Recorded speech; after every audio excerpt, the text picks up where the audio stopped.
Everyone needs therapy. Everyone does need therapy. This is Renee. And this is Irina. And you're listening to Honey, I'm Healing. It's funny, my friend just messaged me the other day saying, "How's the podcast going?" And I was like, "Oh, well, we're going to record again this week, I think." About that. Yeah. I can't believe it's been over 3 weeks. Much needed break. It was. It was. I honestly, it was very much needed. For the heart, for the brain, for the pregnancy emotions. Yeah. Excuse me. We need to address, for all of our listeners here, a very big announcement that you just casually dropped on your birthday. I was giving little little hints. What are the Easter eggs? Yeah. Throughout our sessions, if anyone's noticed or heard or guessed. So, yeah, we're 21 weeks. We're halfway there. We're feeling great. A lot of the time we took off had to do with me feeling like absolute junk. So, Anytime you see Irina drinking ginger beer, or a Bloody Mary. No, like not the Bloody Mary. Yes. Me slurping. Or me saying, "Oh, I don't feel too great." Just to clarify, it was a virgin Bloody Mary. Yes. I still have the other 11 bottles. That's the thing I love about you. And it's the thing that I resonate with the most is like when you love something, you love it hard and you go for it. And I really respect, I admire And then that. it like really sadly gets dropped. But no, I think that's like a really big pregnancy thing is you crave something. So it's like, oh my gosh, I need a lot of it. And then like 2 days later, you hate it. Yeah. How has this pregnancy been different since, so when I was in Tennessee, I knew that she was pregnant, but like how has it been different now that I haven't been around you? Um, I think a big part of it has to do with the fact that I'm having this one like a year, like almost a yearish in a couple months, got pregnant again after giving birth to Lucky. Like that's pretty soon. They'll only be 2 years apart. So I think my body is like, okay, this is still a lot from like nursing and now this. The biggest difference has been like emotionally. I am sensitive and just get whiplash from myself and give it to everyone else around me. Like Matt got shingles because of how stressed he is. The poor man has dealt with a lot of emotions, so we're all a little bit exhausted. And his work is stressful too. But like obviously I play a part in that.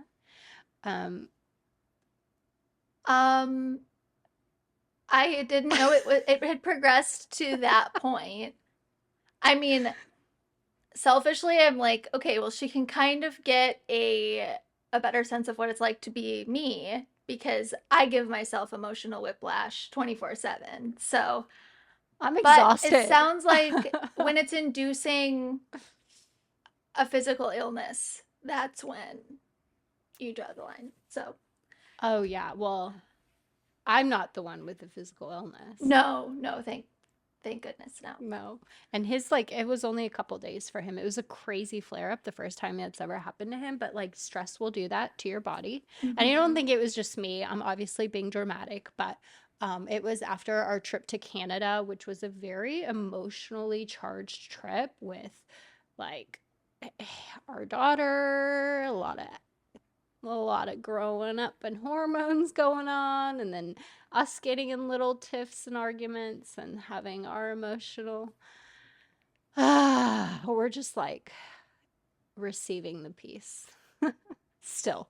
So Well, I'm glad to hear that that sounds a little bit better. So I'm taking some new medication, mhm. and with it being daylight savings time, it's obviously pitch black by like 11 a.m. 5:30. Yeah, Oh. it's no, I'm just kidding. Uh, I'm a master of hyperbole. But anyway, I am on this new medication, and it's basically uh, like a fancy kind of Benadryl. So my doctor was like, you should probably take this before bed just to be sure. I'm like, nah, I'm good. So I take one at work. I feel like I'm in the scene from Bridesmaids where she's on the plane when she's like, I'm just so happy. Like, or, and she's just like, Mhm. like that's how I felt all day. And I mean, it's wonderful, but at the same time, I'm like, it was honestly the fight of my life. Is this to also help with like sleep? Yeah. Oh, Yeah, well, kind good. of. That wasn't the main reason we decided to put me on it, but Just a uh positive side effect. it is. Well, so fun fact for our listeners, I haven't had a full night's sleep since I left Knoxville. I've been getting maybe 3 to 4 hours a night. That's So crazy. it was becoming really debilitating in my life, and a lot of that is because of anxiety. So I'm very hopeful that this will help me, Yeah. but sounds like I'm gonna need to maybe add some green tea into the mix. Also, you're a matcha girl now. Why are we reverting this back on me? But yes, I am. Because coffee still tastes heavy and Yeah, icky and I get gross. that. And matcha, like the benefits alone are so Hmm. good. And I've learned to like, I'll add a little bit of chai to give it that cinnamon flavor and then some oat milk. And then I make my own cold foam on top. And so good. So Who knew good. you were a barista? Since I paid a lot of money for the machine I have and I had to force myself to become a barista. But no, I don't even use it for the matchas. Um, but so good. You should give it a go. I had gotten even as far as getting the fancy bowl and stick thingy, and like Me too. um that was in another life, but I've kind of felt the nudge to quit coffee and go green tea route. So We both did that at the same time I without knowing. know we're just on the same wavelength. What? It's yeah. Oh I'm my still drinking gosh. coffee because if I don't, I can't quit cold turkey. I definitely think that's something that I need to mentally prepare myself for. Mm-hmm. But it's on the horizon and I'm looking forward to it. Pregnancy will make you quit cold turkey. Yeah. Well, I'm not pregnant. Surprise. Probably a good thing right Actually, wouldn't now. it be funny if I'm like, actually, Irina, I would be very, very surprised I would because, too. I would be very curious as to who the father would be. So, oh, because there couldn't be one. because Okay, there that's right. literally could not be I one. was like, wait, are Yeah. you having trouble remembering or Yeah, no, my anxiety meds are really kicking in. No. um oh yeah. Yeah, how have you been apart from like why are you dealing with anxiety? What has happened over the last 3 weeks? Um, well, I decided to leave the church that I was at for almost 2 years. And it was a nudge that I had felt for probably about a month and just didn't do anything with it. And was put into a situation where I kind of needed to confront the fact that I no longer aligned with a lot of the things that this church was about, and that became a really tense but beautiful moment for me to honestly go back to the bare bones of my faith. And I'm going to a church now that a lot of ex-Lutherans go to, actually, which I love because it's like back to my roots again, and it's just all Bible, and it's nothing like no gifts of the Holy Spirit are mentioned. And I definitely am kind of still figuring out where I sit with that, but I know for a fact that like what I'm getting out of this church and the messages are sound, and that's important to me. And not to say that they weren't at the other church, but um, I've just been really pouring into myself a lot and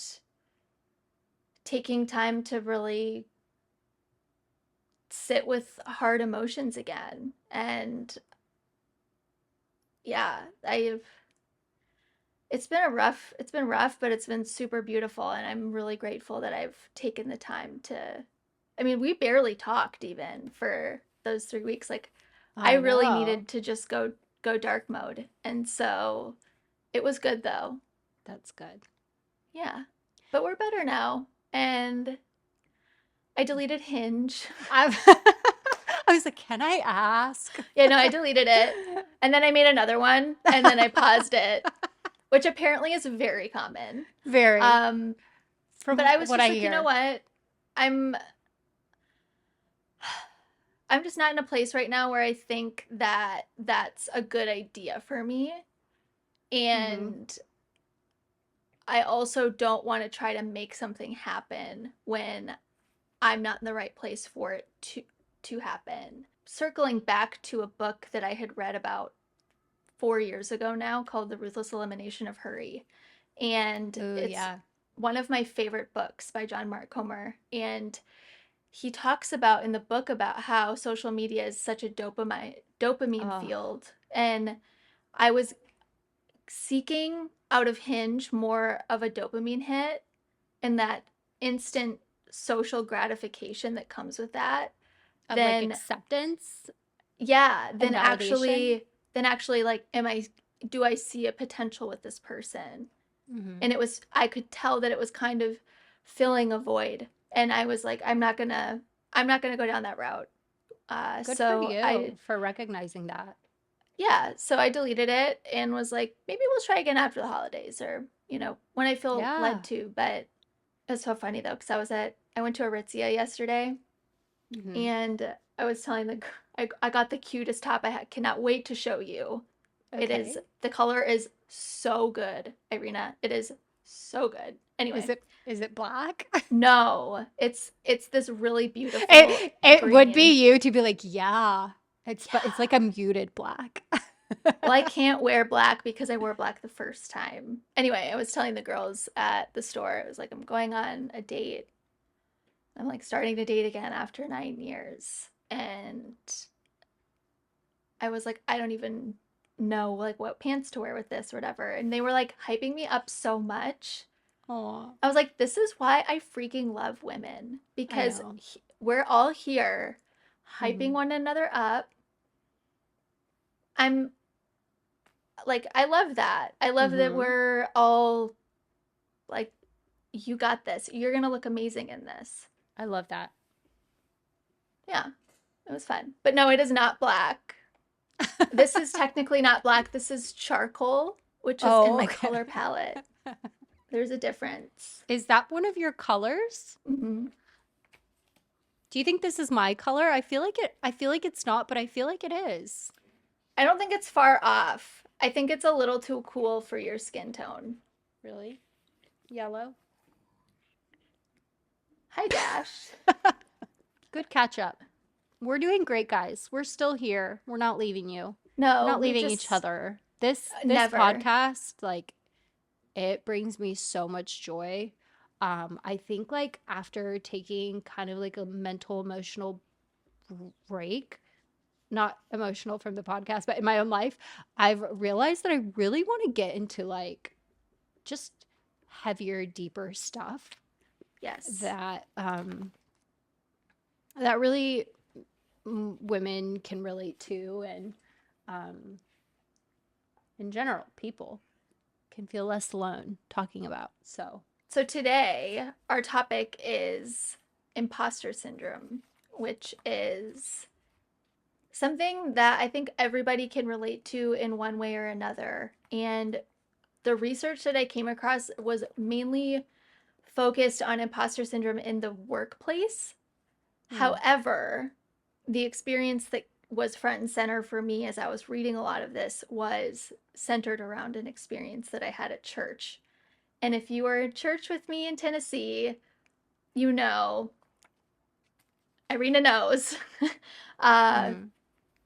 how I felt about imposter syndrome and not having any kind of Bible degree or any kind of like qualification other than just a natural gift to be a kids pastor. And actually having people uh, like sit around a table and criticize me in front of the pastor. And it was hard, but we'll get into that. But yeah, I found a Church bridge. hurt so good. Oh, it's hard. It's so hard to navigate, especially because people are people-y, and hurt people and healed people heal people, and Yeah. that's what I got out of that. So, Hmm. but I found the definition of it. So this was Hmm. so imposter syndrome started in the 70s. This concept started in the 70s by two psychologists, Pauline Rose Clance and Susan Imes, and it started as imposter phenomenon and then morphed into imposter syndrome. And there's an entire cycle. There's a lot of studies done, but there's no formal Like definition of it. Right. diagnosis. Yeah, in Like the it's not DSM. a mental condition because it's kind of Correct. like a flow, a state of Yes. flow that you can come in and out of. Right. Yeah. So the National Library of Medicine says that imposter syndrome is a behavioral health phenomenon described as self doubt of intellect, skills, or accomplishments among high achieving individuals. These individuals cannot internalize their success and subsequently experience pervasive feelings of self-doubt, anxiety, depression, and or apprehension of being exposed as a fraud in their work, despite verifiable and objective evidence of their successfulness. Hmm. I also found that there's an established relationship between imposter syndrome and pre-existing mental health issues such as anxiety or depression, so, which makes sense. Yeah, you're more prone to adapting to negative self views if you're already in a negative place or Right. Or if you're already overly conscientious of how you're being perceived. yeah. Um, but yeah, I read an article in the Harvard Business Review that was recommended by Brene Brown. This was a 2021 article, I think it was February, but it was mainly about women in the workplace experiencing imposter syndrome and how it was particularly with minorities and racial bias, which was it was actually a really good article. I would Hmm. recommend people read it, but I think in terms of where I think we want to go with this episode, that it's just an overarching thing of feeling like such an intense self-doubt in your capabilities that you begin to believe that you're not capable of doing the thing that you 100% are. Hmm. I think overachievers. Well, in general, I think anytime we have a new beginning in something, we probably naturally feel like that's humility in a way to have imposter syndrome, Mm-hmm. especially if you're new at something. Like, yeah, I mean, you shouldn't know everything. You should be asking questions. You should be learning. Um, but people who are qualified, you notice that they're usually the overachievers, and that's what I found really interesting. Um, because I was, this pondered on me thinking a lot about like like in what area of my life do I feel like I may take on an imposter syndrome mindset. So people with the syndrome strive to work so hard and do so much because they have a disconnect with their own self worth and their external achievements. It's a self sabotage cycle. And they will continue achieving because they feel like they always need to prove themselves to themselves and to others. And I wonder if like this typically happens, you know, with those who are missing that gut instinct or conviction. Um, Yeah. because your gut, like gut people usually have really strong like urges where they know they're worthy in something, or where they genuinely know, okay, I have things to learn here. So, I think it's really interesting how everything that we talk about ultimately boils back down to identity and where it's being placed and where it's being sourced. Because I had a couple mhm. thoughts as I was reading some of this material. It was basically, I was like, this sounds a lot like self sabotage, which is obviously that's a topic that everybody knows that I love to talk about. But I also was another question that it brought up for me is organizationally in a company, in a job, in a role, is it imposter syndrome or just lack of good leadership? Because if you're being put into a position where people are openly able to criticize you and make you feel a certain way, I feel like that should be recognized by leadership. Well, I don't think imposter syndrome is inspired by other people's opinions. It can If be. if It anything, it's more inspired by people applauding you, not criticizing, but like you're doing so amazing. And that's when the cycle is like, whoa, well, now I have to prove why I'm so amazing. Like, because I don't really believe that I am. Because if you genuinely believed you were so amazing, you would be like, thanks. I know, I did great. And then bam, like you accept your success and you move on to, your next challenge, but not in a, not out of the need to prove yourself. But I feel like if, people are criticizing you, that's just, I don't think that's connected to imposter syndrome, because that's them being a big fat bully and you being a victim of a bully. Well, So, the Harvard article does kind of go into how feedback that you're receiving from your team, and again, this isn't a workplace situation. It's a lot mhm. different in different contexts, but I think that a bullying situation like the one I was in, That's what I'm thinking of. Yeah. yeah, that only was effective because I was already in a place of I Okay. kind of think that she's right. Even though I Yeah. going back to a point that you had made earlier.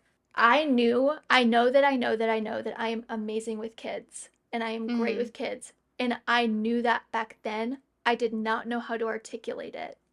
And Mm. that's what gave me the most frustration. And what my pastors saw in me and what my team saw in me was that I didn't have to articulate it because it was evident. But and I'm not saying that out of pride. It was just the way that it is. Yeah. But I think that again, it's like bullies kind of know when to hit you. And that was definitely one of those situations. However, Mhm. um, I do think imposter syndrome can be fueled by negative feedback. Go with That's this, hard and this for is me to grasp, because it's like imposter syndrome is inspired by feeling like you got something because you're lucky. So, like, negative criticism is not celebrating those achievements. the feedback doesn't necessarily need to be verbal. It can be a perceived feedback as well. So if I have a super confident male coworker, Mhm. like, and he's like dominating the energy, that's a feedback thing as well. Because in a way, like, not that he's not making space for me, but I think it's a perception thing, but it's like it's not necessarily always verbal feedback. It can be social cues, things like that. Hmm. And you're But saying that leads someone to feel like they're not worthy or good enough in that role and they need to yes, prove themselves? yeah. See, I don't consider that imposter syndrome. I consider that a bullying and So like the needing to national prove. the National Library of Medicine talks about how there's six different cycles, or there's six different parts in this cycle of imposter syndrome. It's the imposter cycle, perfectionism, superheroism, uh, achophobia, which is fear of failure, denial of competence, and achievemophobia. So the imposter cycle and perfectionism are the ones that I honestly just researched the most because they made the most sense to me. Mm-hmm. So imposter cycle is occurs when individuals with imposter syndrome face an assignment, obstacle, duty, or other achievement related to tasks. This response is generally twofold, one or the other, over preparation or procrastination. So those with imposter syndrome who over prepare feel like they must work harder than others to achieve the same goal. Because of this objectively false perception that they have to put in more effort, that they are an imposter. And Mm-hmm. then procrastination, that other side of it is they feel that they're an imposter due to hurried last minute preparation and they will eventually be exposed as a fraud. I've been in Yeah, both I've camps. totally been in that Yep. camp for sure. Me Especially like with procrastinating, new things. never. Mm, Never. me too. And then the perfectionism side of it. So it's this continuum of hyper competitive and perfectionist behaviors that occur when practically unattainable standards and goals are self-imposed. This Mm-hmm. aspect can exacerbate phenomena like martyrdom, sacrifice of self-interest for a falsely perceived greater good. Um, and then Mm-hmm. it talked about burnout and things like that. But yeah, there are six parts in that cycle. Again, it kind of goes back to self-sabotage. Yeah. If you're afraid of failure, if you're afraid of fear of failure and fear of achievement, that's a hard line to cross. I'm here being like trying to let you see the grace from that experience because I could see I want to warrant the two separate situations of you having imposter syndrome because you're given this new role and you obviously want to make yourself proud, you want to make people proud. And that's like totally normal. That's humility. That's good. Like if we're Mm-hmm. not all having a little, dose of imposter syndrome, then we're our britches like are what's the saying? We're too big for our britches, whatever, Yeah, something like that. you Yeah. did it. Yay! Ah, I knew a term. Um but the other situation, like I don't think that's what caused your I I I, I think you were straight up bullied. I and was. and maybe that made you want to prove yourself even more. I could totally understand that. Um but I wouldn't say that that's what caused it to inherently be there because that's giving them Oh, yeah, no. too much like no. It was there because I didn't know how to articulate the fact that I was Mm, gifted, and it was unfair in the best way that I was given this opportunity. That is what favor and grace is. mm-hmm. Like the thing that I there's one saying I remember uh someone at our church at that time saying, so she'd go around with her southern accent, favor ain't fair, y'all. Like, like, Yeah, but it's not. that's And cute. Yeah. Do you feel like so you still deal with a little bit of imposter syndrome and things or I do think that there are certain parts that I have to come out of still, but I don't think it's as debilitating as it was in that season. And I'm really mm, grateful for having that experience. mm-hmm. When have you had imposter syndrome in your life? I can't like remember specifically, but I think just in any new situation, like a new role, when starting like a new intervention process with, one of the kids I used to do therapy with, like probably a little bit there, especially when meeting the parents because they know their Yeah. child way better than you do. But I think I have like the unhealthy version on the opposite spectrum. And I wrote it down where I have lots of confidence in something and someone needs to smack me and give me a dose of reality that, hey, because I'm so, like literally last week, I was like, Matt, I'm really considering like looking into becoming a doula. And he just looked at me. I'm like, I would be really good at it. Like, I feel like any new thing I put my heart to, like, I'm going to make sure, not to necessarily prove, but because there's passion there, that I can do this and I want to do this. So I'm like on the opposite spectrum majority of the time. And I feel like you probably see that in me. But that's where, like, I need to tone it down, and people are gonna be like, people need to bring me back to reality. So, Well, I think that's because you know that you could do anything that you set your mind to. yeah. So where a lot of people would see that as pride, I see that as just capability of yours, and I see that as resilience because you've been in situations that have you've had to force yourself to see I can literally do anything. Anything's figure Yeah. outable. Yeah. So, But yeah. but yeah, no, I could definitely see that in you.